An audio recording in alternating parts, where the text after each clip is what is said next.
নমস্কার, ফ্যামিলি রান্নাঘর থেকে পুষ্প বলছি। আমি আজকে আপনাদের উচ্ছে চচ্চড়ি করে দেখাবো। বাড়িতে একটা মাছ এনেছিল, একটু তেল আছে, মাছের তেল দিয়ে উচ্ছে চচ্চড়ি করে দেখাবো। দেখুন, আমি উচ্ছে চচ্চড়ি করব। উচ্ছে চচ্চড়ির বেগুনগুলো আগে ভেজে নিচ্ছি।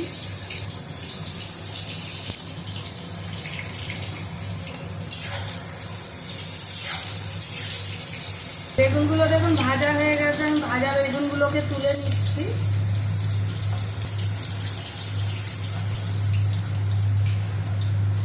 ঠিক একইভাবে কিন্তু আমি উচ্ছেগুলোকেও ভেজে নেব, লাল করে ভেজে নেব।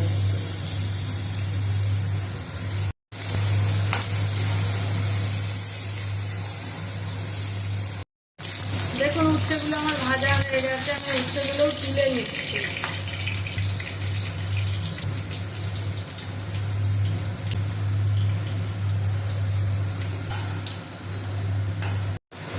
আমি এর মধ্যে 5 ফোড়ন দিলাম, অল্প একটু পেঁয়াজ ফোড়ন দিচ্ছি।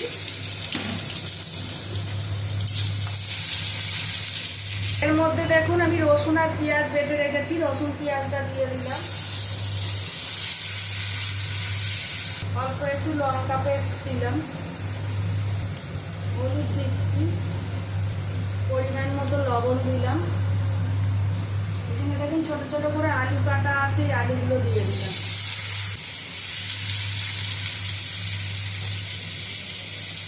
এই ঘরে মাছ কেটেছিলাম, মাছের সামান্য একটু তেল আছে, সেই তেলটা এর সঙ্গে একটু ভালো করে সাইডে ভেজে নেবো।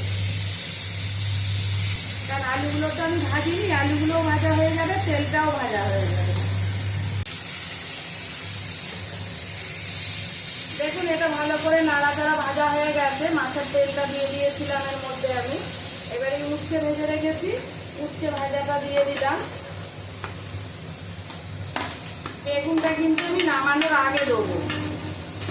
এবার আমি এটায় দেখুন জল দিয়ে দিলাম, জল দিয়ে এবার আমি এটা ঢাকা দিয়ে দেবো।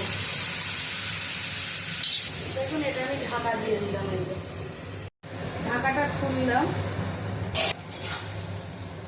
দেখুন আলুটা মোটামুটি সিদ্ধ হয়ে গেছে। এবার আমি সর্ষে বেটে ছেঁকে রেখে দিয়েছি, জলটা দিয়ে দিলাম। এইবার আমি যে বেগুনটা রাখা ছিল ভাজা, সেই ভাজা বেগুনটা দিয়ে দিলাম। এবার আমি একটু সিদ্ধ হওয়ার পর একটু মিষ্টি দিচ্ছি, কারণ আগে দিলে সিদ্ধ হয় না তরকারি। তাই একটু মিষ্টি দিয়ে দিলাম সামান্য, টেস্টটা হওয়ার জন্য। এইবার এটা আমার কষা কষা হলে আমি নামিয়ে নেব। দেখুন, আমার উচ্ছে চচ্চড়ি মোটামুটি হয়ে গেছে।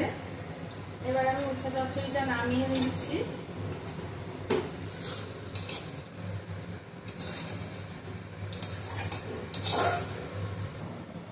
এই উচ্ছে চচ্চড়ির রেসিপিটা যদি আপনাদের পছন্দ হয়ে থাকে, আপনারা রান্না করে খেয়ে দেখবেন। দেখে যদি ভালো লাগে, আপনারা অবশ্যই আমাকে লাইক করবেন, কমেন্ট করবেন, সাবস্ক্রাইব করবেন, শেয়ার করবেন।